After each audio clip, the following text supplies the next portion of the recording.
Hi guys, welcome back, and this is the part number 10 of LinkedIn clone using React Native. And today's topic is uh, edit personal profile details via model. ठीक है, तो इसमें क्या होगा कि हम लोग एक मॉडल बनाएंगे और उस मॉडल के थ्रू अपनी हम जो पर्सनल प्रोफाइल की जो डिटेल्स हैं, जैसे कि मेरा नेम हो गया और ये जो मेरा हेडलाइन है ना, और जैसे मेरे कॉलेज का नेम है और ये जो इंडिया लिखा है ना, और भी बहुत सारी चीज़ें हैं, जैसे ये अपना ये पोस्ट हो गया, ये एजुकेशन हो गया और स्किल्स है ना, इंटरेस्ट, ये सब इसको एडिट करने का एक मॉडल बनाएंगे जैसा कि इसमें है। जैसे आपको ये वाला आइकन दिख रहा होगा, ये पेंसिल वाला, तो इस पे जैसे हम लोग क्लिक करते हैं ना, तो एक मॉडल टाइप का ओपन हो रहा है और यहाँ से क्या कर सकते हैं, हम लोग अपनी डिटेल्स को चेंज कर सकते हैं। तो मैं क्या करूँगा, इस पेज में इसका फ्रंट एंड बनाऊंगा, है ना, और अगर जैसे मैंने जल्दी बना लिया तो इसको मैं बैक एंड से कनेक्ट करने की कोशिश भी करूँगा। ओके, तो मैं फटाफट अपने VS कोड पर ओपन हो जाता हूँ। तो ये है कुछ इसका VS कोड। तो ये मैंने बना रखा है पहले से ही। पहले से क्या मतलब, पहली वीडियोस में मैंने बना रखा है अपना। ये क्या है, personal details dot JS file है। तो आप जाके ज़रूर देखिएगा, प्लेलिस्ट का लिंक डिस्क्रिप्शन में होगा, या फिर आप मेरे चैनल पर जाकर भी प्लेलिस्ट दे सकते हैं। तो मैं आपको दिखाता हूँ कि ये कैसे करेंगे। एंड 1 सेकेंड, मेरी बैटरी ख़त्म हो गई लैपटॉप की, नॉट माइन।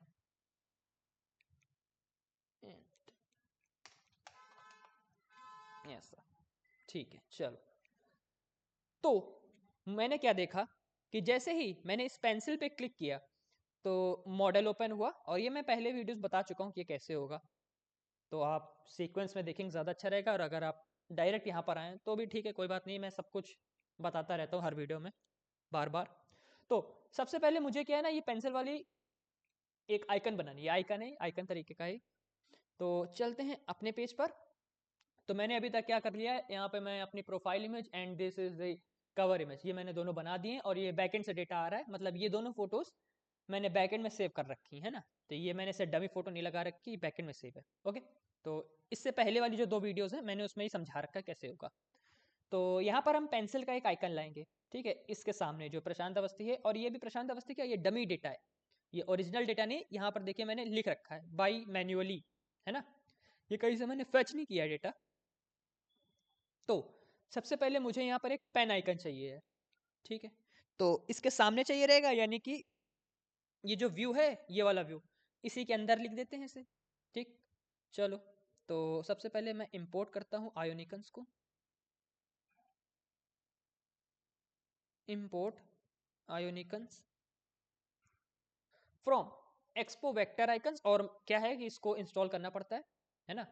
अपने टर्मिनल में कमांड लिखते हैं npx expo इंस्टॉल, और इसका नाम दे दो, इतने चीज़ लिख दो, जैसे @expo /vector dash icons। तो ये इंस्टॉल कर देगा, और एक बार आपको अपने ऐप को रीबिल्ड करना पड़ेगा, है ना, तभी ये यूज़ कर पाएंगे, नहीं तो ये यूज़ नहीं करेगा। ओके, और रीबिल्ड करने का कमांड होता है EAS space build space dash dash, profile आपका डेवलपमेंट रहेगा, एंड फिर स्पेस डैश डैश, फिर आपका प्लेटफॉर्म एंड्रॉयड या फिर iOS जो भी आप रन कर रहे हैं ना। तो ये कमांड है, और इसको आप चैट जीपीटी पे फाइंड कर सकते हैं जैसा मैंने बोला, या फिर मैंने शायद लिख भी रखा होगा, तो मैं आपको दिखाना चाहूँगा।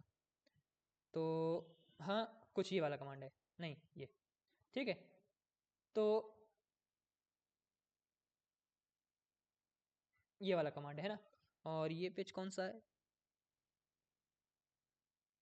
ये तो वो पुराना पेज है जो मैंने बनाया था, एक बार मैं समझा चुका हूँ।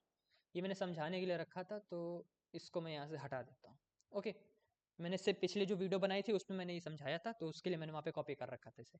ठीक है, तो ये इसकी सेकंड लाइन में जो कमांड है, इसी कमांड से ऐप रीबिल्ड हो जाएगा। चलो भाई, तो फटाक से अपना ऑन करते हैं, और मैंने आयोनिकन्स को इम्पोर्ट कर लिया है। और देखिएगा ये करली ब्रेसेस के अंदर होना चाहिए, ऐसा नहीं आप बाहर लिखते इसको, ठीक है। तो मैं कहाँ था, और यहाँ पर आया मैं, और सेल्फ क्लोजिंग टैग में जो आपने आयोनिकन्स इंपोर्ट किया ना, उसको यहाँ पर यूज़ कर लो। आयोनिकन्स सेल्फ क्लोजिंग टैग रहेगा ऐसा। अच्छा, और यहाँ पर क्या है ना कि पेंसिल का जो पेन है, पेन ऐसा बना था ना, पेन या पेंसिल, उसका मुझे नाम नहीं मालूम है, एक्चुअली मालूम है लेकिन वो क्या है ना, वो थोड़ा सा डिफरेंट है। तो मैं आपको नेम में पेंसिल लिख के दिखाता हूँ, ऐसा, और देखिए ऐसा लिख के आया है ना, लेकिन अभी ये यहाँ है और इसको यहाँ पर होना चाहिए, ठीक है। तो ये मैं कैसे कर सकता हूँ, स्पेस बिटवीन लगा के। लेकिन अभी देखिए इस व्यू में जैसे नेम कंटेनर है, इसमें मैं स्पेस बिटवीन लगा दूंगा कि जस्टिफाई कंटेंट स्पेस बिटवीन।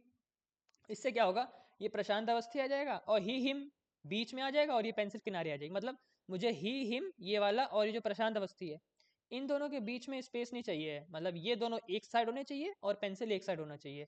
तो यानी कि इन दोनों को मैं एक व्यू में कर दूं सेपरेट, और इसको मैं सेपरेट कर दूं। तो कुछ इस तरीके से मैं बता रहा था आपको, ऐसा, और VIEW व्यू ऐसा, ठीक है। तो इसको मैं ज़रा सा थोड़ा सा सही कर देता हूँ ऐसे, ठीक है। तो ऐसा आ गया कुछ, ओके। अच्छा, अब ये ऐसा क्यों हो गया, ये प्रशांत वत्स नीचे क्यों चला गया, क्योंकि यहाँ पर हर व्यू बाय डिफॉल्ट उसका फ्लेक्स डायरेक्शन होता है कॉलम, ठीक है। तो स्टाइल के थ्रू उसको फ्लेक्स डायरेक्शन को रो कर देंगे तो दोनों रो में वापस आ जाएंगे। तो ऐसे, और फ्लेक्स डायरेक्शन रो, ठीक है। और यहाँ पर अगर आपने रिएक्ट जेएस पढ़ रखा है तो आपने देखा होगा, एक होता है कि जो फ्लेक्स डायरेक्शन है, अलाइन आइटम है, ये सब प्रॉपर्टी CSS की होती है। और इसको हम लोग यूज तभी कर सकते हैं जब आपने डिस्प्ले को फ्लेक्स कर रखा हो। और यहाँ पर क्या होता है ना, बाय डिफॉल्ट फ्लेक्स होता ही है, तो मुझे खाली फ्लेक्स की प्रॉपर्टीज को यूज करना है, ओके। तो मैंने अलाइन आइटम सेंटर कर दिया, इससे क्या होगा, जो ही हिम थोड़ा सा ऊपर होएगा वो नीचे आ गया, मतलब दोनों एक बेस में आ गए, एक बेस लाइन में आ गए, ओके। अच्छा, अब यहाँ पर तीन व्यूज नहीं है, यहाँ पे मतलब ये जो नेम कंटेनर है ना और ये वाला व्यू है, इस व्यू के अंदर खाली दो एलिमेंट्स हैं, एक ये व्यू और एक ये आइनिकन्स, ओके। तो अब इस नेम कंटेनर में मैं चलता हूँ सीधे ऐसे, फ्लेक्स डायरेक्शन रो है, अलाइन आइटम सेंटर है, और जस्टिफाई कंटेंट को मैं कर दूंगा स्पेस बिटवीन।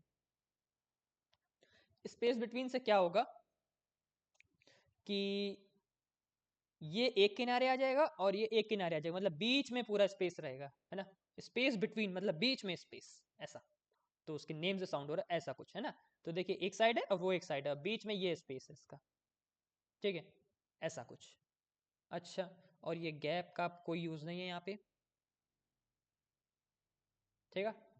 तो वापस से आते हैं अपने इस पे, और मैं देख रहा हूँ कि ही हिम और ये जो प्रशांत अवस्थी है, इसमें थोड़ा सा गैप चाहिए मुझे। तो मैं क्या करूँगा, इस व्यू के अंदर अलाइन आइटम सेंटर के बगल में मैं लिख दूंगा इसके अंदर, एक मिनट, ये मैं क्या कर रहा हूँ, गैप 4, 4 था नीचे, ठीक है। कुछ इस तरीके का। चलो भाई, अब मुझे क्या करना है, जो पेंसिल का जो आइकन है थोड़ा सा इसको बड़ा करना है, तो इसका साइज इंक्रीज कर देंगे भाई, साइज, और इसको दे देते हैं लेट्स से 25। तो ये कुछ ज़्यादा बड़ा हो गया, एंड 20 दे देंगे ऐसा, ठीक है। चलो, तो ये बन गया है। और ये, और मुझे क्या करना है, इसको जैसे ही मैं प्रेस करूँ तो एक मेरा मॉडल ओपन हो जाए। तो मुझे पहले वो मॉडल बना लूँ मैं, और उस मॉडल को मैं नाम क्या दूंगा कि वो एडिल एडिट एडिल बोलो edit personal profile details model, ठीक है, ठीक है। तो एक फाइल बनाऊंगा और उसका नाम दे दूंगा edit PERSONAL personal PROFILE profile DETAILS details model .js, JS लगा लेना, एक्सटेंशन है ये, जावा स्क्रिप्ट, ओके। तो RAFCE कर देंगे एंड ऐसे, और यहाँ से डिव हटा देंगे क्योंकि डिव तो रिएक्ट जेएस में होता है, और यहाँ पर डिव की जगह व्यू होता है, व्यू, ठीक है, बस। और इस मॉडल को हम लोग अपने पर्सनल प्रोफाइल में इंपोर्ट कर लेंगे। तो इसको कहते हैं कंपोनेंट्स बनाना, है ना। यानी कि जो मैंने अभी जो बनाई फाइल, वो इस पर्सनल डिटेल .js का चाइल्ड कंपोनेंट है, ओके। तो ज़रा से यहाँ आते हैं, क्योंकि ये भी कंपोनेंट्स हैं, तो इसमें मैं लिख दूँ कि मॉडल्स ऐसा, ठीक है। और मैं इसके नीचे इंपोर्ट कर लूँगा अपना वो वाला मॉडल जो मैंने अभी बनाया है, और जिसका नाम मैंने क्या रखा था, एडिट करके था, एडिट पर्सनल प्रोफाइल डिटेल्स ऐसा, ओके। अच्छा, और इसको मैं यूज़ में ले लूँगा। और यहाँ पर मैंने दोनों लिख रखे हैं, तो मैं क्या करूँगा ना, ऐसे ये बीच में अच्छे नहीं लग रहे, तो मैं क्या करता हूँ, कहीं पे नीचे ले जाके रख देता हूँ। स्क्रॉल व्यू है यहाँ पे, ओके, और मैं देख रहा हूँ इससे कुछ फर्क तो नहीं पड़ रहा है। मैं इस पर क्लिक कर रहा हूँ तो वैसे आ रहा है। और ये थोड़ा सा स्लो क्यों पॉपअप हुआ था? हम्म वो स्क्रीन में ही थोड़ा सा स्लो हो रहा है, बाकी मोबाइल में तो फास्ट चल रहा है। ओके, चलो भाई, तो इसको मैंने नीचे रख दिया। अब मैं क्या करूँगा, इसको ऐसे, अब उसको भी मैं इंपोर्ट कर लूँ। जो मैंने मॉडल यहाँ पर इंपोर्ट किया है उसको मैं यहाँ पर यूज़ करूँगा। तो ये वाला था उसका नेम कि एडिट ऐसे, और ये भी सेल्फ क्लोजिंग टैग रहेगा। ठीक है, व्यू और टेक्स्ट यहाँ पर इसके ओपन टैग अलग है, क्लोजिंग टैग अलग है, और बाकी लगभग सारे यहाँ पर। और ये स्क्रॉल व्यू भी देखिए, ओपन टैग अलग है, क्लोज टैग अलग है। बाकी ये जो मॉडल्स इंपोर्ट करते हैं चाइल्ड कंपोनेंट्स को, इसको हम लोग सेल्फ क्लोजिंग टैग में लिखते हैं। आयोनिकन्स भी सेल्फ क्लोजिंग टैग है यहाँ पे। ओके, तो ऐसा नहीं है कि ज़्यादातर है, मतलब 50-50 है। आधे सेल्फ क्लोजिंग है और आधे दोनों अलग अलग है ना। तो इस पर ध्यान रखना पड़ेगा। तो इसमें क्या करेंगे, अभी तो फिलहाल कुछ नहीं, अभी मैंने इंपोर्ट किया है। अच्छा, तो अब मैं क्या करूँगा, एक वेरिएबल डिफाइन करूँगा जिसके थ्रू मैं पेंसिल पे क्लिक करूँ तो वो ओपन हो जाए मॉडल। और अगर मैं जैसे क्रॉस में या बैक बटन, ये वाली जो है बैक बटन नीचे जो है ना, ये बटन, इस पे क्लिक करूँ तो वो मॉडल ऑफ हो जाए, है ना। तो उसके लिए मुझे एक ऐसे बनाना पड़ता है। तो इसका क्या नेम होगा भाई, कि एडिट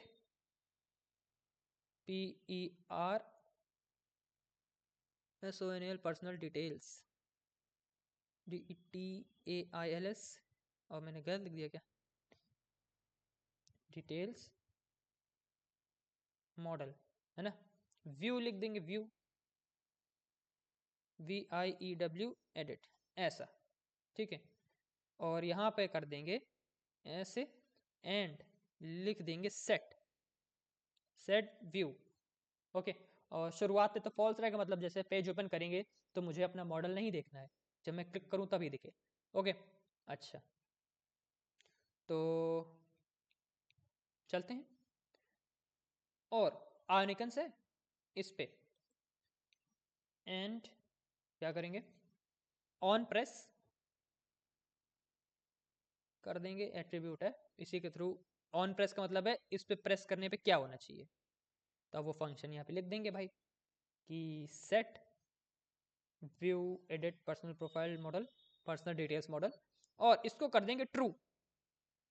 ओके, लेकिन इसको ट्रू करने से क्या ही हो जाएगा, है ना, ये तो ट्रू है। तो ये ट्रू है तो मैं क्या करूं, एक काम करते हैं, जो मैंने मॉडल बनाया है, कहाँ गया, ये रहा। ओके, इसके अंदर मुझे लिखना पड़ेगा, कि मैं इसको बाहर भी लिख सकता हूँ, वैसे अंदर लिखना ज़्यादा सही रहेगा। बाहर ही लिखते हैं। अच्छा, देख लो तो मैंने कैसे लिखा है, पिछले में मैंने बाहर ही लिखा है, तो यहाँ पर मैं बाहर ही रहता हूँ। मैं क्या कर रहा था, व्यू के अंदर मॉडल ले रहा था, तो दोनों चीज़ें आप कर सकते हैं। मैं क्या करता हूँ, ऐसे करता हूँ, सीधा मैंने मॉडल ही ले लिया। ओके, ऐसा। तो मॉडल को यूज़ किया, अब ये मॉडल ऑन है। यहाँ पे क्या होता है, इसका एक एट्रीब्यूट होता है, ये जो मॉडल टैग है इसका एक एट्रीब्यूट होता है जिसका नाम होता है विजिबल, और इसकी वैल्यू डिफॉल्ट होती है ट्रू। अगर मैं यहाँ पे फॉल्स लिख दूँ तो ये ऑफ हो जाएगा, है ना। लेकिन डिफॉल्ट ट्रू रहता है, मतलब अगर मैं विजिबल ट्रू लिखूं या फिर ना लिखूं, ये ट्रू रहेगा ही और मॉडल हम लोगों को दिखेगा ही। तो मुझे यहाँ पर विजिबिलिटी डिफॉल्ट में फॉल्स करवाना है। अच्छा, तो फॉल्स कैसे मिलेगा, फॉल्स मिलेगा मुझे इसके थ्रू, क्योंकि यहाँ पर इसकी विजिबिलिटी शुरुआत में फॉल्स रहेगी ना, तो मैं इस वेरिएबल को अपने चाइल्ड कंपोनेंट में भेज दूं, है ना, वी आर प्रॉप्स। तो प्रॉप्स भेजने का तरीका ऐसा है, ऐसे लिखो और ऐसे लिखो। ओके, ये नेम है जो मैं वेरिएबल का नेम ऊपर डिफाइन किया है यूज स्टेट में। और ये क्या है, ये अपने आप हिसाब से इसका नेम चेंज कर सकते हो, यहाँ पे ABCD कुछ भी लिख सकते हैं। तो जो नाम है वही रहने देते हैं, तो समझने के लिए आसान है। बाकी आप इसका नेम चेंज कर सकते हैं, इस वाले का जो इक्वल टू के लेफ्ट साइड में, लेकिन इसका नेम नहीं बदल सकते, क्योंकि ये तो वही चीज़ है जो हम लोग भेजना चाहते हैं, है ना। जो वेरिएबल को भेजना चाहते हैं उसी का नेम है ना। तो और जिस नाम से आप भेज रहे हो, ये तो भेजना चाहते हो और आप इस नाम से भेज रहे हो, तो इसी नाम से आप एक्सेस भी कर सकते हो। मतलब जो नाम बदलना है आप यहीं पे बदल लो, वहां जाके आप कुछ नहीं बदल सकते हो। ठीक है, तो इसी नेम से मुझे एक्सेस भी करना पड़ेगा, क्योंकि मैंने वही नेम भेजा हुआ है। और एक्सेस यहाँ पर होगा और करली ब्रेसेस के अंदर हमेशा एक्सेस होगा, ऐसा।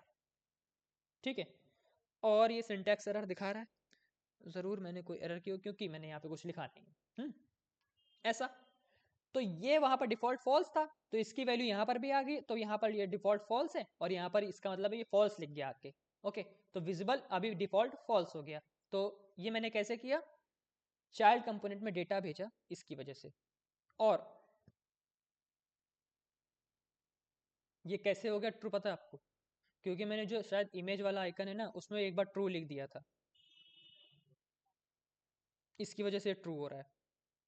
ओके, तो पर्सनल डिटेल्स में मैंने जो आइकन था ना, इमेज वाला आइकन बोल रहा था मैं, शायद वो पेंसिल वाला आइकन है, जो पेंसिल वाला आइकन किधर गया भाई, ये है ना, इसमें मैंने ट्रू लिख रखा है ना, इसकी वजह से वो ट्रू हो गया है सेट। अभी मैं इसको फॉल्स कर देता हूँ तो गायब हो जाएगा, है ना। तो मतलब आप देख रहे हैं यहाँ से आप अपने चाइल्ड कंपोनेंट को मैनेज कर सकते हैं अपने वेरिएबल्स को भेजकर। ओके, तो ये तो ट्रू ही रहेगा वैसे, ऐसा। यानी कि अगर मैंने पेंसिल पे क्लिक कर दिया तो ये ट्रू हो जाएगा, और ये ट्रू हो रहा है तो ये दिख रहा है मुझे। ओके ठीक है, लेकिन अब दिक्कत एक आ रही है कि ये अब क्लोज कैसे होगा, और क्लोज करने का कमांड मैंने कहीं लिखा ही नहीं है। क्लोज कब होगा, क्लोज हम लोग देखिए एक यहाँ पे क्रॉस की बटन होगी, उस पर क्लिक करके क्लोज कर सकते हैं, है ना। तो यानी ये तो मॉडल के अंदर है ना हम लोग, तो मुझे मॉडल के अंदर से क्लोज करना पड़ेगा। या फिर हम ये आपने कहीं जगह देखा होगा, ये जो बैक बटन है, बैक बटन पे प्रेस करते हैं तो मॉडल अपने आप बंद हो जाता है, लेकिन यहाँ पर एक काम नहीं करेगा। ये देखो मैं क्लिक कर रहा हूँ, क्यों, क्योंकि पता है यहाँ पर एक मॉडल्स का एक व्यू होता है, व्यू क्या कहते हैं, प्रॉप। मॉडल्स का एक और प्रॉप होता है, कहाँ गया, ये रहा, उसको कहते हैं on request close. On request close, इसको करने से इसमें अगर हम लोग अपना फंक्शन डिफाइन करते हैं जो यहाँ, जो इसकी वैल्यू को ट्रू फॉल्स करवा रहा है, तो क्या होगा कि यहाँ से भी फॉल्स हो जाएगा, है ना। और इसको ट्रू फॉल्स कौन करवा रहा था, जो इसके बगल में जो फंक्शन लिखा था यूज स्टेट में, तो उसको भी भाई भेजना पड़ेगा, है ना। ये वाला मॉडल है ना, ये एक फंक्शन है, तो एडिट ऐसा, तो इसको भी मुझे यहाँ पर लिखना पड़ेगा, और मैं ऐसे कर दूंगा, और इसको कर दूंगा क्या मैं, फॉल्स, ऐसा। ऑन रिक्वेस्ट क्लोज को मैंने अगर इसमें ये लिख दिया, इसका मतलब ये हो गया कि अगर मैं अब बैक बटन दबाऊंगा ना तो ये फॉर्म क्लोज हो जाएगा। फॉर्म में मॉडल है ये, है ना, मॉडल है, फॉर्म नहीं है। तो लेकिन अभी ये क्लोज नहीं होगा क्योंकि इसको मैंने यहाँ पर इंपोर्ट नहीं किया है, ऐसे। लेकिन अभी भी नहीं होगा, क्यों, क्योंकि मैंने वहां से भेजा ही नहीं है। पर्सनल डिटेल्स में मैंने एज अ प्रॉप इसको भेजा भी तो नहीं है, तो उसको मैं भेज देता हूँ एक बार यहाँ पर, ऐसे ऐसे ऐसे, एंड ये चीज़ ठीक है। अब मैंने यहाँ से ये फंक्शन भेज दिया है और वहाँ से उसको एक्सेस कर लिया है और फॉल्स भी करा दिया है, ठीक है। तो कुछ इस तरीके से अब मैं इसको करता हूँ सेव। तो अब मैंने अगर बैक बटन दबाई ये, तो ये फॉर्म क्लोज हो गया। इस पर क्लिक करें तो फॉर्म ऑन है, इस पर क्लिक करें तो फॉर्म क्लोज है। ये मैंने काफ़ी बार बता दिया है, 2-3 बार मैंने बताया है, क्योंकि मैंने 2 वीडियो और बनाई उसमें भी यही चीज़ समझाई है सेम।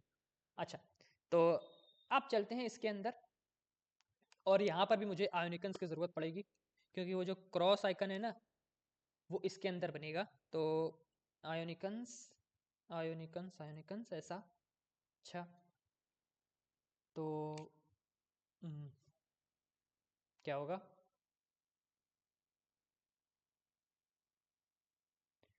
तो मुझे बनाना है एक व्यू, ऐसा। और ये व्यू क्यों, ये व्यू इसलिए क्योंकि मैं यहाँ पर देख रहा हूँ कि एक क्रॉस आइकन है, ये क्रॉस वाला आइकन है, और एक एडिट इंट्रो का हेडिंग है ना। और ये फिक्स है, ये देखिए ये फिक्स है, और नीचे की जो सेव बटन है ये भी फिक्स है, ये दोनों मूव नहीं कर रहे हैं, है ना। तो मैं क्या करूँगा, एक व्यू बनाऊंगा जिसमें ये मैं डाल दूंगा, और एक स्क्रॉल व्यू बनाऊंगा जिसमें ये डिटेल्स आ जाएंगी, और नीचे एक फिर से व्यू बना दूंगा जिसमें सेव बटन होगी। तो यानी कि इस मॉडल के अंदर 3 एलिमेंट्स होंगे। तो मैं आपको दिखाता हूँ, SCROLL, स्क्रॉल व्यू। तो दूसरा एलिमेंट ये है, और एक व्यू है, यहाँ पर क्या होगा, बटन होगी, और बटन को मैं प्रेसेबल ही रखूंगा, ऐसे। ठीक है, इससे क्या होगा कि स्क्रॉल में जो है वो वर्टिकली स्क्रॉल होगा और प्रेसेबल में जो है वो वहीं पर फिक्स रहेगा, है ना, क्योंकि स्क्रॉल व्यू के अंदर जो है वही खाली स्क्रॉल होगा, बाकी व्यू ये जो ऊपर नीचे है व्यू और ये प्रेसेबल ये स्क्रॉल नहीं करेंगे ना, क्योंकि स्क्रॉल व्यू के अंदर नहीं है। ठीक है, मैंने ऐसा बना दिया। अब मैं इस व्यू में देता हूं आयोनिकन्स। ओह,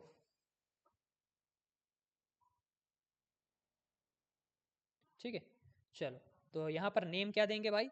नेम है उसका क्लोज। ये जो क्रॉस वाला आइकन है इसको क्लोज कहते हैं। ठीक है, तो अपने पेज पर आते हैं वापस और इसको करते हैं ओपन। तो इस पे से मैं सेव करूँगा तो यहाँ पर आ गया है ना, ये दिख रहा होगा आपको। ये जो टाइम है इससे ऊपर थोड़ा सा, क्योंकि ये पूरी स्क्रीन कवर कर लेता है ना, तो इसकी वजह से पूरा ऊपर तक का दिखेगा। चलो, और इसको मैं साइज देता हूँ, थोड़ा सा इंक्रीज करता हूँ। इसका साइज क्या रहेगा? वही 20 रखते हैं। थोड़ा छोटा लग रहा है, 30 रख के देखते हैं। हाँ, ये थोड़ा सा सही है। एंड मैं 35 रख के देखता हूँ, और वही रखता हूँ जो मैंने और अदर में दिया हुआ होगा। व्यू आयोनिकन्स आयोनिकन्स आयोनिकन 35 है ना, तो एक जैसे क्रॉस रखें, ऐसा नहीं कि कहीं पर क्रॉस का साइज बड़ा है कहीं पे क्रॉस का साइज छोटा है। तो मैंने 35 दे दिया। चलो, अब एक चीज़ और है जिसका नाम है एक हेडिंग। तो इसको मैं क्या देता हूँ? टेक्स्ट। यहाँ पे जितना भी टेक्स्ट है ना वो खाली टेक्स्ट टैग के अंदर ही लिख सकते हैं। तो क्या है भाई? एडिट डिटेल्स, ऐसे। और एरर आ गई, क्यों? क्योंकि मैंने शायद इंपोर्ट नहीं किया होगा उसको यहाँ पर। ठीक है, ओके। अब मैं क्या करता हूँ, इसकी थोड़ी सी सी एस एस यहाँ पे डिफाइन कर देता हूँ, क्योंकि मैं इनलाइन सी एस एस नहीं लूंगा, यहाँ पर सी एस एस नीचे चलेगी इसकी, है ना, स्टाइलिंग। तो const styles is equals to style sheet, और यहाँ पर देखिए इंपोर्ट हो गया dot C R E A T E, ऐसा। और एक सेकंड रुकिएगा, लग रहा है कुछ दिक्कत आ रही है मुझे, बाहर एक काम हो रहा है। तो फिर मैं कहाँ पर था? हम्म हम्म, तो मैं इसकी सी एस एस डिफाइन कर रहा था, और मैं इसको क्या दूंगा? हेडिंग, है ना, हेडर कह सकते हैं इसको, हेडर। तो स्टाइल ऐसे ऐसे styles dot H E A D E R, header. और इस हेडर को मैं डिफाइन कर दूंगा यहाँ पे, ऐसे। ठीक है, तो अब मैं जो भी यहाँ पर लिखूंगा वो स्टाइल इस व्यू के लिए अप्लाई होगी, है ना। तो सबसे पहले मुझे क्या करना है? तो मैंने स्क्रीन तो दिखाई नहीं आपको, ऐसा। तो देखो, ये क्या है कि यहाँ का मैंने अभी आपको बताया था कि व्यू का फ्लेक्स डायरेक्शन डिफॉल्ट में कॉलम रहता है, और तभी इसके लिए देखो एक एक के नीचे एक आ रही चीजें है ना कॉलम में। तो मुझे करना है इसको रो, तो मैं क्या करूंगा? फ्लेक्स डायरेक्शन रो, फ्लेक्स डायरेक्शन रो, ऐसा। और क्रॉस इधर है, एडिट डिटेल्स थोड़ा सा ऊपर है, तो इसके लिए हम लोग क्या कर सकते हैं? Align item centre, align items centre. ठीक है, तो ऐसा हो गया। और मुझे ये क्या है ना, थोड़ा सा नीचे चाहिए, तो मैं क्या करूंगा? वर्टिकली पैडिंग दे दूंगा, है ना, इस पूरे व्यू को। तो ये व्यू कहाँ है? ये व्यू है, एक्चुअली मैंने व्यू दिया ही नहीं है, क्योंकि ये मॉडल है और मॉडल के अंदर मैं एक व्यू देना चाहूंगा, ऐसा। अब इसके अंदर डिटेल्स है। ठीक है, तो इस व्यू को मैं कंटेनर डिफाइन कर दूंगा। तो C O N T A I N E R, container, ऐसा। और यहाँ पर एक कॉमा दे दो। अब इस कंटेनर को मैं कहाँ पर लगाऊंगा पता है आपको? ये जो इसका पेरेंट व्यू है,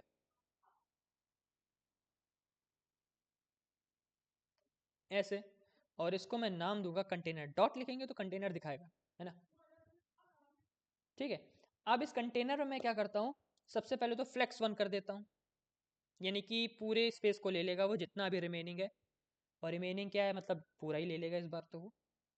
ठीक है, क्योंकि ये पेरेंट है। फ्लेक्स क्या करता है? फ्लेक्स वन करने से ये होता है कि मतलब जो स्पेस बच रहा है उसको वो पूरा यूज करेगा। ठीक है, अच्छा, और क्या करेंगे? मुझे ये पैडिंग टॉप चाहिए है, और मैं कितनी ले लूँ, और मैंने शायद किसी में डिफाइन कर रखा हो। जैसे ये मॉडल है इस व्यू का जो कंटेनर है, और मैंने यहाँ पे कितना लिया है, justify content centre align item centre, ऐसा ऐसा ले रखा है मैंने। और नहीं, ये लोडिंग कंटेनर है ना, जो लोडर घूमता है ना उसका है। मेन कंटेनर ये है। तो पैडिंग वर्टिकल मैंने 50 ले रखी है, और इसको ऐसे नहीं लेना चाहिए, है ना, इसको ऐसे नहीं लेंगे, लेकिन फिलहाल के लिए हम लोग ले लेते हैं और इसी को उठा लेते हैं सीधे सीधे, है ना, क्योंकि सबका कंटेनर तो सेम रहेगा। ऐसा ठीक है। तो ये कुछ इस तरीके का आ गया, और ये सेंटर में आ गया है किसकी वजह से, अलाइन सेल्फ सेंटर की वजह से। ठीक है, तो एडिट डिटेल्स हो गया, और ये जो टेक्स्ट है ये थोड़ा सा छोटा है ना, तो इसको मैं बढ़ाऊंगा, और इसको मैं नेम दूंगा कि हेडर टेक्स्ट, है ना, ऐसा। और हेडर तो लिखा ही है, टेक्स्ट और लिख देता हूँ, TEXT, ऐसा। और इसको मैं कॉपी करके यहाँ पे करूँगा सीधा पेस्ट, ऐसा। हम लोग इनलाइन सीएसएस भी दे सकते हैं, ऐसा नहीं कि यहीं पर दे सकते हैं, ठीक है, मतलब वहीं पर अपनी सीएसएस सारी डिफाइन कर देंगे। इसकी जगह स्टाइल लिख के यहीं पर अपना ये जो फ्लैश डायरेक्शन रो कॉलम वगैरह सब यहीं पे लिख सकते हैं अपना, लेकिन यहाँ पे सेपरेट देंगे तो देखने में अच्छा लगता है और रीडेबल रहता है, सबसे बड़ी बात। ठीक है, और मैं क्या कर रहा था, इसका साइज बढ़ा, तो फॉन्ट साइज होता है, एक प्रॉपर्टी होती है फॉन्ट साइज। तो फॉन्ट साइज से, और ये क्यों नहीं दिखा रहा है, क्योंकि शायद मैंने कोई एरर कर रखी है, हेडर टेक्स्ट, अच्छा हाँ, ये कॉलन नहीं लगाया था इसलिए, नहीं तो ऑटोमेटिक सजेस्ट करने लगता है फॉन्ट साइज। ये देखिए फॉन्ट साइज, और 20 देगा, देखते हैं, तो 20 थोड़ा सा छोटा लग रहा है इस क्रॉस के आगे, 25 दे देते हैं, ठीक है, चलिए, सही है। अच्छा, और आते हैं, और क्या क्या है इसमें, और एक सेव बटन है नीचे, तो सेव बटन को एक डिज़ाइन दे देते हैं। तो मुझे क्या करना है, मैं इसको कॉपी करता हूँ, और मैं प्रेसेबल पे लगा देता हूँ सीधे, और इसको मैं नाम दे दूंगा सेव, BUTTON बटन, और इसको मैं कॉपी करके यहाँ का मैं स्टाइलिंग दे दूंगा। तो आपको समझ में आ रहा होगा स्टाइलिंग कैसे देते हैं। सेव बटन को मैं दे दूंगा सबसे पहले क्या, बैकग्राउंड कलर, बैकग्राउंड कलर, और बैकग्राउंड कलर पता है क्या रहेगा, वो मैंने एक कांस्टेंट डिफाइन कर रखा है यहाँ पर बैकग्राउंड कलर के लिए, constant.js में, ये थीम कलर है ना, इस नाम से, तो यही कलर हर जगह यूज़ होएगा, तो इसको मैं इंपोर्ट कर लेता हूँ, और इसका नाम है क्या, नेविगेशन.js, नेविगेशन.js नहीं, सॉरी, constant.js, इंपोर्ट constant, दिख रहा है कहीं, और मुझे दिख भी नहीं रहा है, CONS, और ये क्यों नहीं दिख रहा है पता नहीं, कॉन्स्टेंट्स, अभी भी नहीं दिख रहा है, क्या दिक्कत है, यही तो है, screen dimension, sorry sorry sorry, screen dimensions नाम से मैंने एक्सपोर्ट करा हुआ, इसलिए मुझे वो दिखा नहीं रहा था। तो इंपोर्ट करेंगे, बताइए, मैं खुद बना खुद ही भूल जाता हूँ, ठीक है। अच्छा, अब यहाँ से मैं डिटेल्स ले लूँगा, और ये मैंने ले रखा है, मैं फालतू में लिख रहा हूँ, और मैंने यहाँ पर ये इंपोर्ट कर रखा है ना, तो इसको मैं कॉपी मार लूँगा, ठीक है, इसको यहाँ यूज़ कर लेते हैं ऐसे। अब इस थीम कलर को हम लोग यहाँ पे रख देंगे, ऐसा, ठीक। तो चलते हैं अपनी स्क्रीन पे वापस से, और अभी कुछ भी नहीं दिख रहा है, क्यों, और देखिए क्रॉस पे मैं क्लिक कर रहा हूँ, नहीं हो रहा, क्योंकि मैंने ये चीज़ नहीं लिखी है क्रॉस के लिए, है ना। ऑन प्रेस किधर है, ऑन प्रेस, और ऐसे ऐसे ऐसे ऐसे ऐसे, फॉल्स, ठीक है। अब मैं क्रॉस पे क्लिक करता हूँ, ऐसा, और ये क्रॉस हो गया, है ना, तो ठीक है, और मैं ओपन रखता हूँ फिलहाल, ठीक है। अच्छा, तो मैं कर क्या रहा था, हाँ, जो बटन का बैकग्राउंड कलर था वो मैंने रेड कर दिया, सॉरी वो ब्लू कर दिया है, लेकिन नीचे दिख नहीं रहा है। वो क्यों? वो इसलिए क्योंकि इसकी ना हाइट है अभी ना विड्थ है शायद। तो मैं पहले टेक्स्ट देता हूँ, टेक्स्ट। इसको मैं क्या दे दूंगा, सेव। ऐसा तो अब दिख रहा है ना? ठीक है। और ये देखिए इसकी हाइट थोड़ी सी बढ़ानी पड़ेगी, और हाइट नहीं देंगे, इसमें अगर मैं पैडिंग दे दूं तो पैडिंग क्या होता है आपको पता होना चाहिए। पैडिंग क्या होता है ना, जैसे ये इसका कंटेनर है तो ये इसका बॉर्डर हुआ, है ना? और इसका जो एलिमेंट है, तो बॉर्डर से लेके जो एलिमेंट है उसके बीच का जो स्पेस है ना, उसको मैनेज करना हो तो हम लोग पैडिंग लिखते हैं। और जैसे ये है, और इसके बाहर जो स्पेस लगाना हो उसके हम लोग मार्जिन लिखते हैं। मतलब व्यू है, व्यू के बाहर से स्पेस चाहिए तो मार्जिन को यूज करेंगे, और व्यू के अंदर से स्पेस चाहिए है एलिमेंट्स और इसके बॉर्डर के बीच में, तो हम लोग पैडिंग को यूज करते हैं। और दोनों का काम स्पेस देने का ही होता है, मार्जिन एंड पैडिंग बोथ। ठीक है, तो क्या करेंगे, पैडिंग देंगे। तो पैडिंग दे देंगे कितनी, एंड पैडिंग वर्टिकल देते हैं। पैडिंग वर्टिकल दे देंगे, लेट्स से 10। ऐसा, ठीक है। तो यानी क्या है, ये जो सेव लिखा है, सेव के ऊपर 10 10 का वो पैडिंग लग गई, यानी कि स्पेस हो गया, और नीचे भी 10 का स्पेस हो गया है ना? तो और थोड़ा सा दे देते हैं, 15 करके देखते हैं। तो 15 ज़्यादा हो गया, 12 13। ठीक है।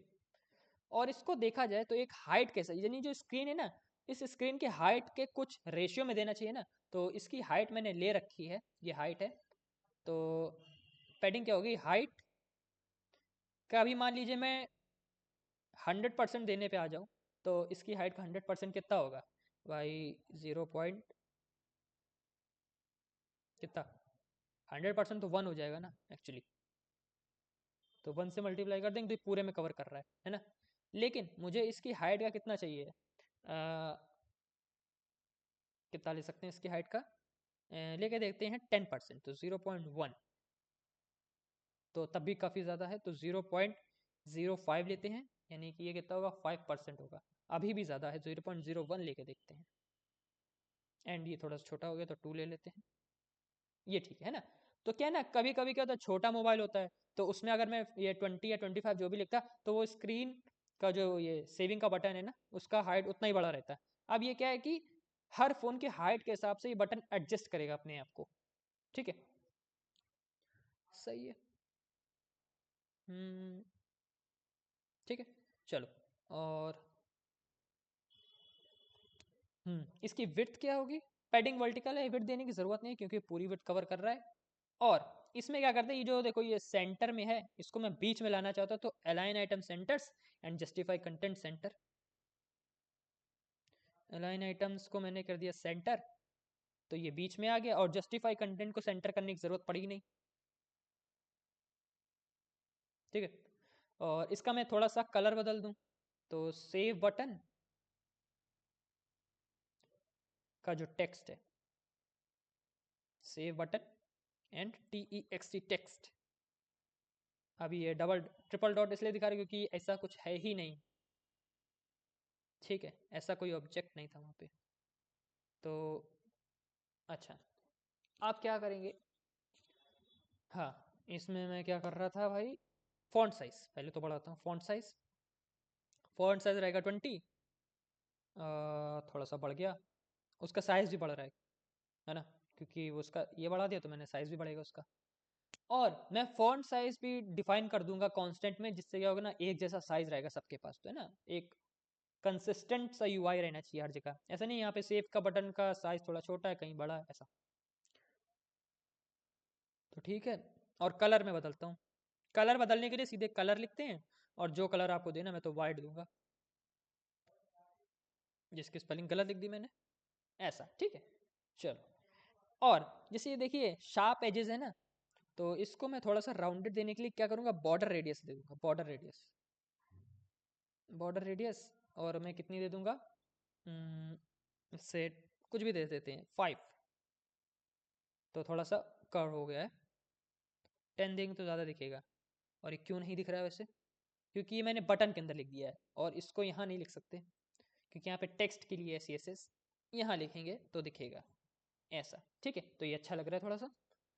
चलो तो अपनी सेटिंग हो गई है, और मैं क्या करता हूँ ना, वनी कर रखता हूँ यहाँ पे, तो थोड़ा सा सही है। ठीक है, चलो भाई।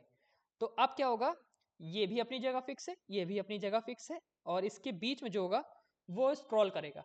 ठीक है, तो मैं आपको दिखाता हूँ यहाँ पर। तो सबसे पहले मैं आपको दिखाना चाहूँगा कि सबसे पहले क्या है। सबसे पहले एक छोटा सा हेडिंग टाइप की है जिसमें लिखा है स्टार इंडिकेट्स रिक्वायर्ड, मतलब जहाँ जहाँ स्टार लिखा है वहाँ वहाँ फील्ड रिक्वायर्ड है ना। तो और मैंने क्या कर दिया, टेक्स्ट ऐसा, star indicates REQUIRED required, and वापस आते हैं अपने पेज पे, तो ये दिख रहा है आपको। ठीक है, चलो भाई, और क्या क्या है। और ये enhance your profile with premium, ये तो अभी हम लोग ऐड नहीं करेंगे, तो इसको थोड़ा सा रहने देते हैं। इसको लगाते हैं इफ़ यू चेंज, ये भी अभी इतना काम का नहीं है, यहाँ से शुरू करते हैं। तो ये क्या है, एक तरीके की हेडिंग है, यानी टेक्स्ट है एक तरीके का। हेडिंग क्या बोलेंगे इसको, टेक्स्ट बोलेंगे। इसको लेबल बोलते हैं, डिव में लेबल नाम का टैग होता है, उसमें आप लिख सकते हो, लेकिन यहाँ पे क्या है, खाली व्यू या फिर टेक्स्ट। तो यहाँ पर हम लोग ले लेंगे फर्स्ट नेम टेक्स्ट के अंदर, और ये टेक्स्ट इनपुट रहेगा, और नीचे एक लाइन है, तो एक हम लोग व्यू में लाइन दे देंगे। तो मैं अभी आपको दिखाता हूँ कैसे करेंगे। तो ये मैंने टेक्स्ट लिखा। अब हाँ, मैं एक देता हूँ फिर से टेक्स्ट, और मैं इसको ये पूरा एक व्यू बनाऊंगा, उसके अंदर लिखूंगा, है ना, ऐसे व्यू। ठीक है, चलिए, इस व्यू के अंदर क्या रहेगा, एक टेक्स्ट रहेगा, और इसमें क्या कर दूंगा मैं, फर्स्ट नेम FIR, और सॉरी मैं फुल नेम देना चाहूंगा, क्योंकि मैंने ऐसा डेटा सेव ही नहीं कराया है कि जिसमें फर्स्ट नेम अलग होगा लास्ट नेम अलग होगा, क्योंकि मैंने बैकएंड में खाली एक नाम सेव कराया है ना, एक ही, मतलब फर्स्ट नेम भी वहीं लिखा है, और लास्ट नेम, यानी कि फुल नेम से मैंने डेटा सेव करा रखा है, जो मैं आपको दिखाता हूँ ऐसा। ठीक है, फुल नेम एंड प्रशांत अवस्थी। ठीक है, तो चलते हैं, और full name and text input, क्योंकि ये पता है यहाँ पर लिखने वाली जगह है ना, तो जहाँ पर भी हम लोग इनपुट भर सकते हैं उसको हम लोग टेक्स्ट इनपुट लिखते हैं, TEXT टेक्स्ट इनपुट। और ये क्या रहता है, सेल्फ क्लोजिंग टैग रहता है, ये आप ध्यान रखिएगा, क्योंकि अगर आपने पता है सेल्फ क्लोजिंग टैग का फॉरवर्ड स्लैश नहीं लगाया, तो आपको ऑटोमेटिक इसका अलग से क्लोजिंग टैग देगा, है ना, इसके लिए तो आपको फॉरवर्ड स्लैश खुद लगाना पड़ेगा। ठीक है, अच्छा, और नीचे इसके क्या है, एक विड्थ है ना, मतलब ये लाइन जैसी दिख रही है, तो ये कुछ नहीं है, एक व्यू टाइप का है, इसको हम लोग व्यू में दे सकते हैं, क्योंकि पता है डिव डिव में अगर मैं रिएक्ट जेएस में होता या फिर मैं HTML में होता, तो एक HR नाम का टैग होता, उससे क्या होता, हॉरिजॉन्टल लाइन आ जाती है, लेकिन ऐसा यहाँ पर कुछ होता नहीं है, तो एक व्यू बनाते हैं ऐसे। अच्छा, अब मैं इसकी थोड़ा सा CSS डिफाइन कर दूंगा, और मैं चलता हूँ अपने वाले पे, और वो दिख रहा है कि नहीं, यहाँ पे दिख रहा है। अभी मैं यहाँ पे एक फील्ड होगा, वो दिख नहीं रहा है, ये देखिए, है ना, और इसके नीचे मुझे चाहिए एक लाइन, तो मैं वो भी दे दूंगा, और फुल नेम के आगे मैं एक स्टार लगाना चाहूँगा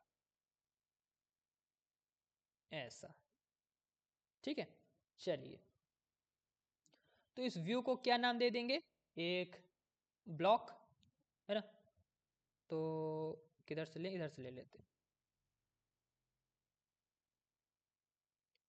ऐसा, और इसको हम देते हैं ब्लॉक नेम। ठीक है, क्योंकि ऐसे कई व्यू है ना, कई सारे इनपुट टेक्स्ट के लिए हैं, तो सबका सेम रहेगा, तो एक ब्लॉक का स्टाइल डिफाइन करेंगे और वही सब में यूज़ करेंगे ऐसे। तो ब्लॉक में तो मुझे कुछ अभी लग नहीं रहा है कि कुछ करना पड़ेगा, तो मैंने इसको ऐसे डिफाइन कर रखा है, और इसको मैं नाम देना चाहूँगा, सॉरी सॉरी सॉरी, ऐसा, और ब्लॉक टेक्स्ट या फिर ब्लॉक हेडिंग, है ना, या फिर लेबल कह सकते हैं, इसको लेबल नाम देते हैं सीधे सीधे, BLOCK LABEL, लेबल। ठीक है, ब्लॉक का लेबल है ये भाई। इसको मैं यहाँ पे देता हूँ ऐसे ऐसे ऐसे, और यहाँ मैंने कॉमन ही लगाया, इसकी वजह से ऐसा आ रहा है। ठीक है, तो थोड़ा सा फॉन्ट साइज बढ़ा देते हैं इसका। फॉन्ट साइज कितना कर देते हैं? 10। बहुत छोटा हो गया। फुल नेम एंड 17 करके देखते हैं। ठीक है, तो ये सही लग रहा है। और थोड़ा सा कर देते हैं बड़ा, 20 ही करते हैं सीधे। फुल नेम, और इतना बड़ा था क्या उसमें? जबकि इसका नेम तो बहुत छोटा है, लेकिन ठीक है, मुझे क्या है ना। तो ठीक है, आगे बढ़ते हैं और देखेंगे। अभी पूरा जब बना लेंगे तब अलग से देख, तब अलग समझ में आता है कौन सी CSS देनी चाहिए। अभी कुछ समझ में नहीं आ रहा है क्या लिखें इसके आगे CSS में। ब्लॉक लेबल टेक्स्ट इनपुट, तो उसमें कुछ देना नहीं मुझे CSS। और इसके अंदर क्या दे देते हैं? बॉटम लाइन, है ना, ऑफ ब्लॉक। बॉटम लाइन दे सकते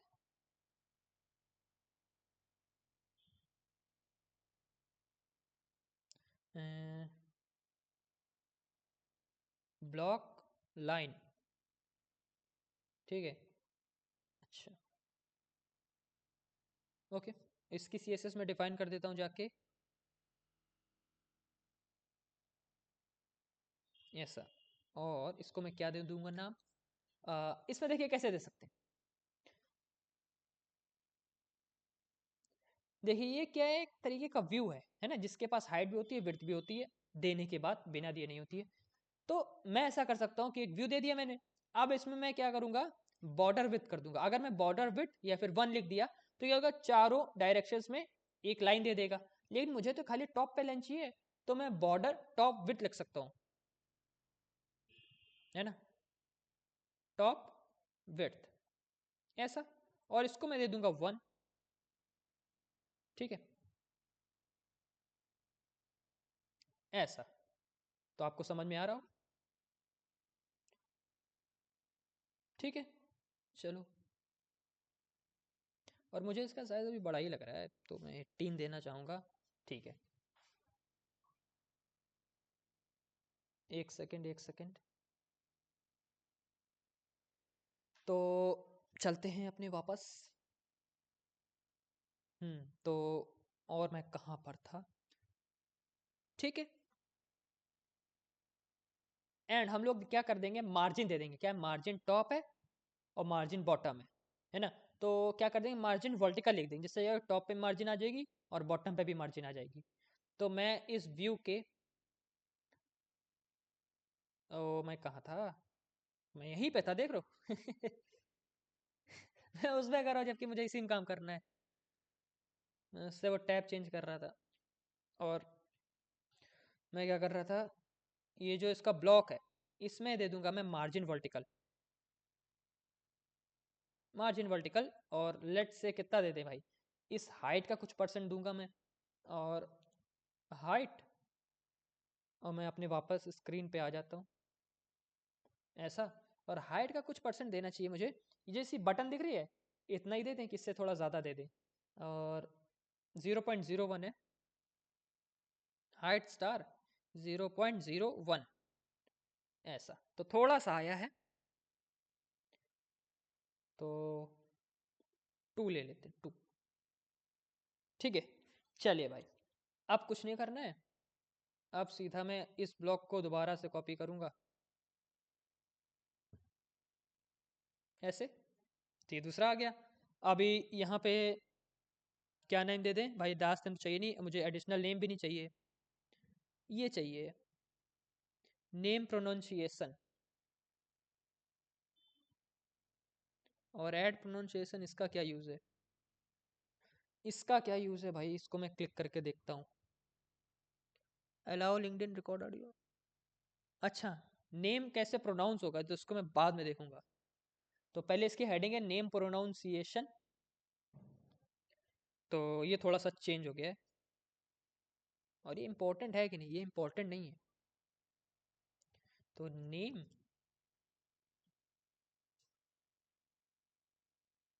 प्रोनन है, प्रोनन, PRONUN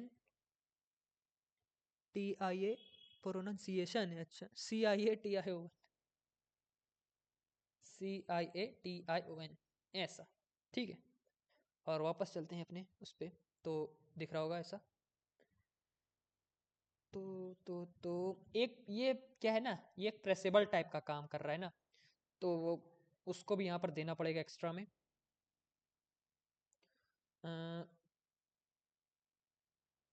प्रेसेबल,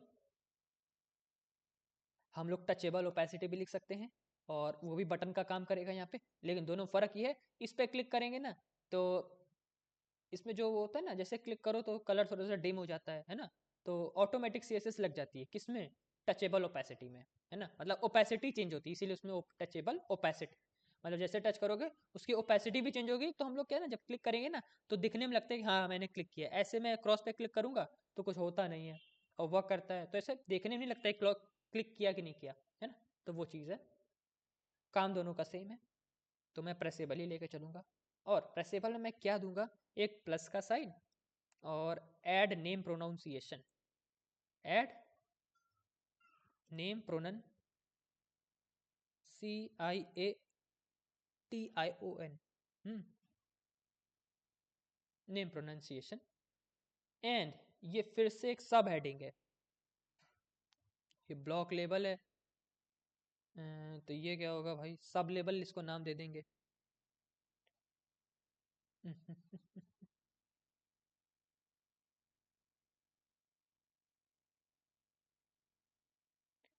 ब्लॉक सब लेबल, ऐसे, ठीक है, तो इसको भी भाई डिफाइन कर देते हैं जाके।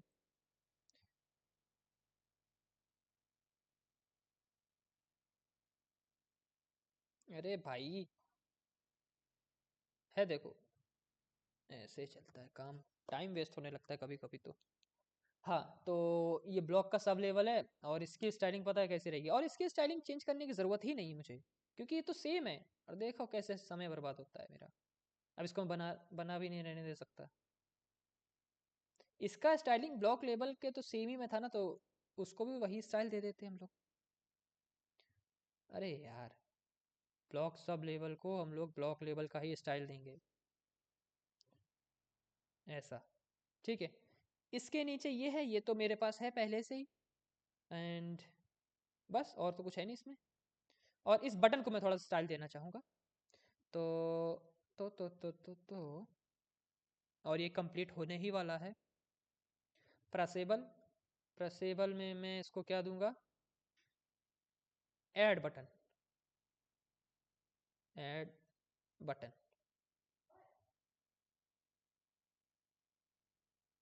और इसका भी भाई ऐसे ऐसे ऐसे। और प्रेसेबल में मैंने एक गलती कर रखी है, वो ये है कि मैंने प्रेसेबल के अंदर टेक्स्ट में लिखते हैं और मैंने इसको डायरेक्ट लिख रखा है,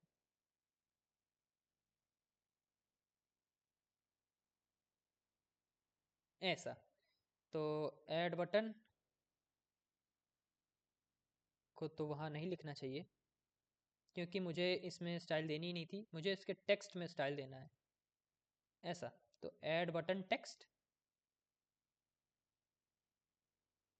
CSS में थोड़ा सा टाइम लगता है, अगर आप एक एक चीज़ मैन्युअली लिखेंगे ना, टाइम लगेगा। तो कलर क्या रहेगा भाई, कलर रहेगा इसका वही थीम कलर, अभी मैं दिखाता हूँ अपने स्क्रीन पे, ऐसा, ठीक है। और थोड़ी सी मुझे क्या है ना, स्पेस चाहिए, तो बे यार, अब स्पेस कैसे देंगे, ये प्रेसेबल में मुझे स्पेस चाहिए ना।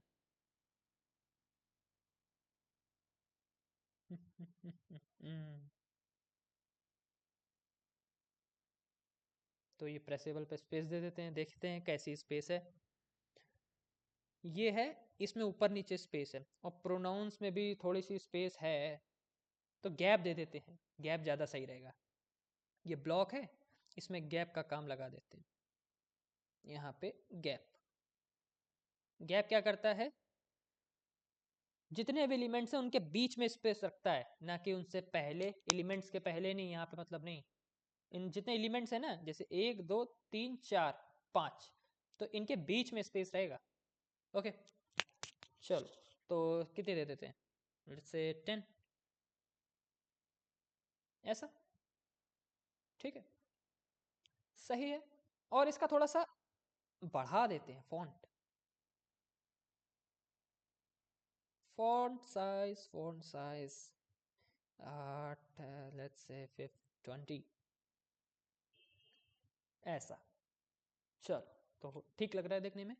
अब मैं क्या करूँगा, फटाफट कॉपी करता हूँ। तो मैं थोड़ा सा वीडियो पॉज करता हूँ और मैं कॉपी कर लेता हूँ हर चीज़।